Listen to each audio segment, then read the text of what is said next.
dan sepatu yang kupakai tak sebagus garis-garis penggemar Blackpink itu. Semula aku acuh tak acuh, tapi lama-lama Lingga, Kiki, dan Eza tiba-tiba menghilang entah kemana. Mereka tak mau bersama denganku lagi. Apa arti gelang persahabatan ini? Tak berguna. Aini. Iya, Mak. Bentar.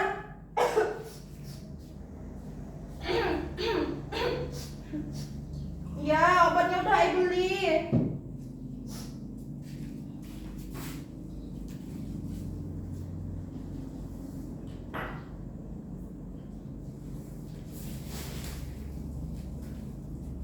Emak sedang sakit, sudah hampir sebulan.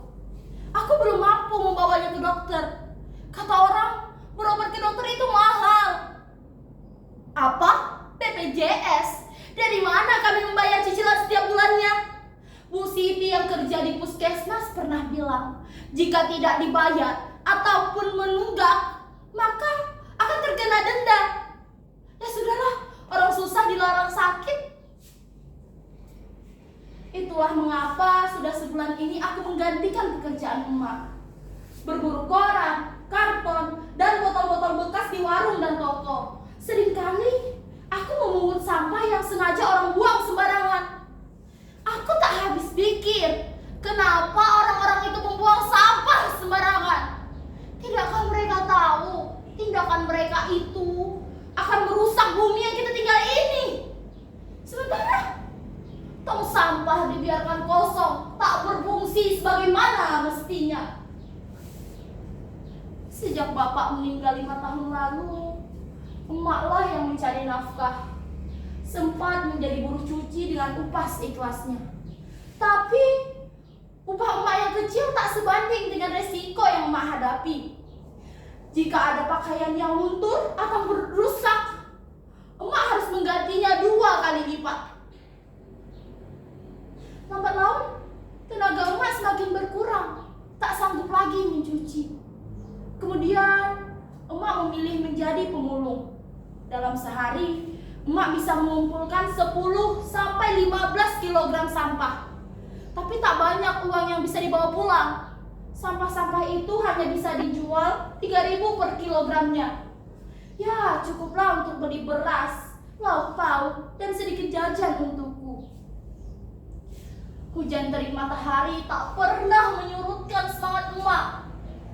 Dengan segala keterbatasan, emak selalu berusaha memenuhi kebutuhan sekolahku. Emak ingin sekali melihatku menjadi guru, karena menjadi guru adalah cita-cita emak dulu.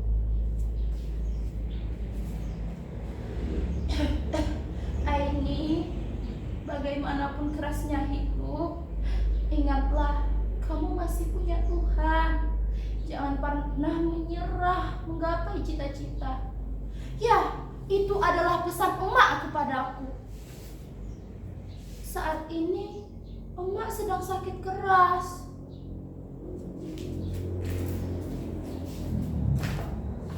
Barang-barang inilah yang telah menyelamatkan hidup kami. Benar kata pepatah, sampah satu orang adalah harta bagi orang lain. Dengan sampah-sampah ini, aku masih bisa makan, sekolah, bahkan jika ada uang lebih, aku bisa beli pulsa internet. Aini, lihatlah langit biru itu, kesanalah matamu harus memandang. Apa yang kau lakukan akan menjadi cahaya bagi orang-orang di sekitarmu. Sudah berapa banyak sampah yang kau dan emak telah kumpulkan? Jika tidak, sampah-sampah itu akan menguburmu. Oh iya,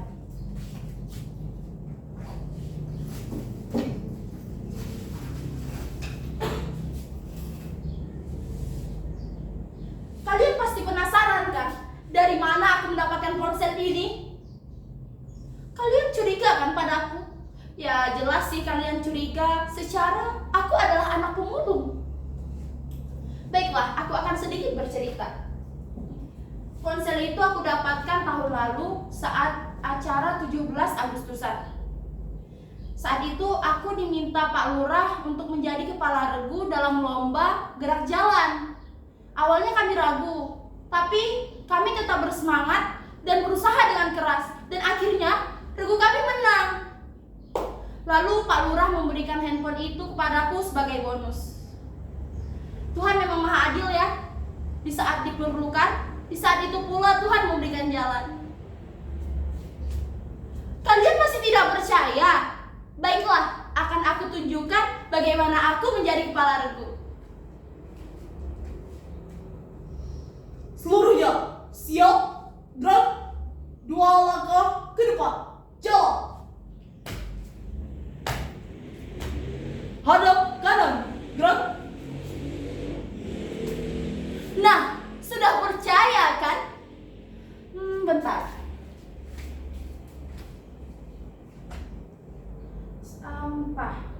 Sampah plastik menyebabkan pencemaran tanah. Sampah plastik hanya bisa terurai 10 sampai 20 tahun secara alami. Saat ini Indonesia mengalami krisis sampah. Sampah plastik terus meningkat setiap tahunnya. Tapi kesadaran masyarakat tidak meningkat sedikit pun.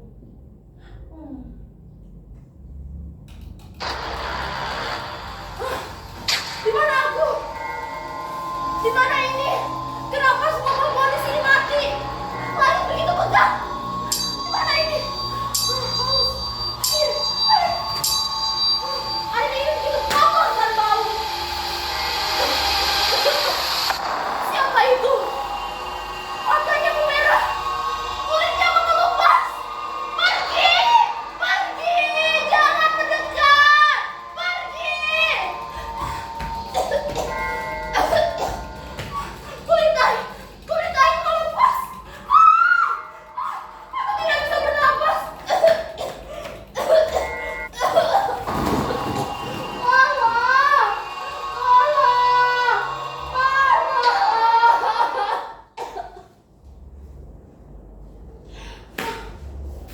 Apa yang telah terjadi? Aku harus melakukan sesuatu. Apa ini? Apakah ini sebuah firasat? Apa yang bisa melakukan dengan barang-barang ini? Aku pernah mengikuti sebuah pameran kerajinan daur ulang. Saat di pintu masuk ada sebuah spanduk besar yang bertuliskan, jika tidak bisa mengurangi, maka gunakan kembali dan daur ulang. Aku masih mengingatnya dengan jelas. Jujur saja, saat itu aku belum tertarik untuk mendaur ulang sampah. Dalam pikiranku, sampah adalah sesuatu yang kotor dan sangat menjijikkan. Aku juga pernah diajak guruku mengikuti sebuah workshop. Di sana diajarkan bagaimana mengolah sampah-sampah atau barang-barang yang tak bernilai menjadi sesuatu yang bermanfaat. Selain bermanfaat, barang-barang itu juga bisa dijual dengan harga yang pantas. Lalu, kenapa aku harus minder dan malu? Untuk apa aku sibuk dengan pemikiran orang terhadap diriku? Cuaca hari ini sedang cerah. Aku tak sabar melaksanakan hari-hariku hari ini. Oh iya, tanggal berapa sekarang? 17. Emak mengizinkanku menggunakan ruang tamu ini sebagai galeri sekaligus tempat pelatihan. Barang-barang yang telah didaur ulang akan tersusun rapi di sini. Tunggu dulu. Bagaimana jika meja ini kita geser sedikit ke sini? Geser lagi ke sini. Oke, siap.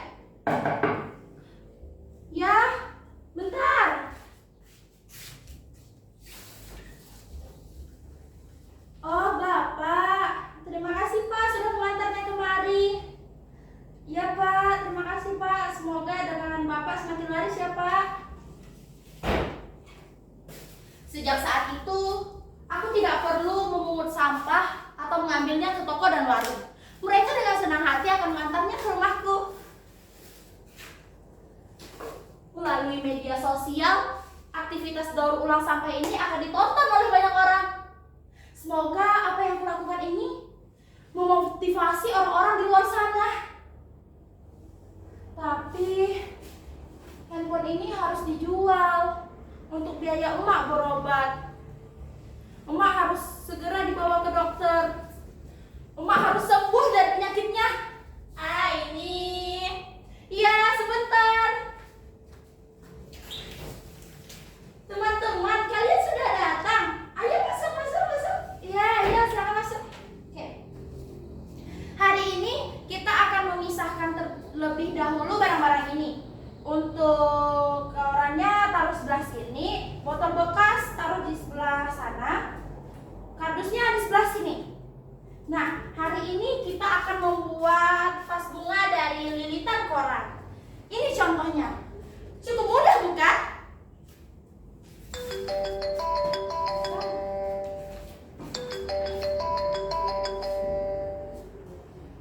Ya, halo.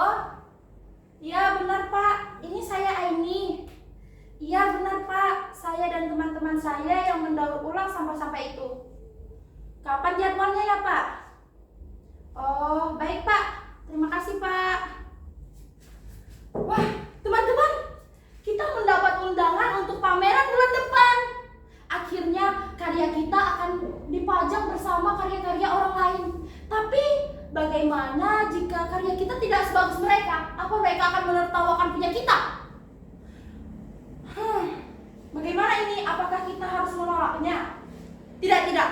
Kita harus tetap semangat. Kita harus berjuang. Ini adalah kesempatan yang baik. Kamu harus lebih giat lagi.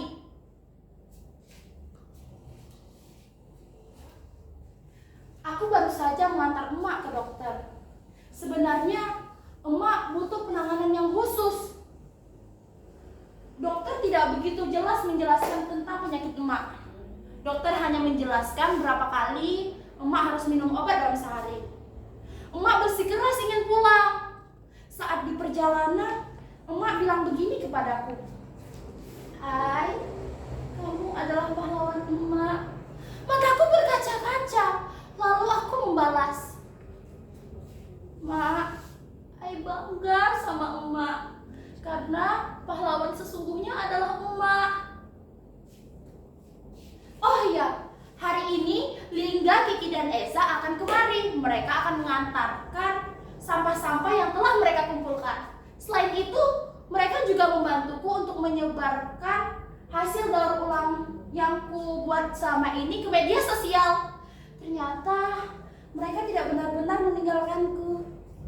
Ling, Ki, Za, we are best friend forever. Tuhan, terima kasih telah mengembalikan hari-hari baikku.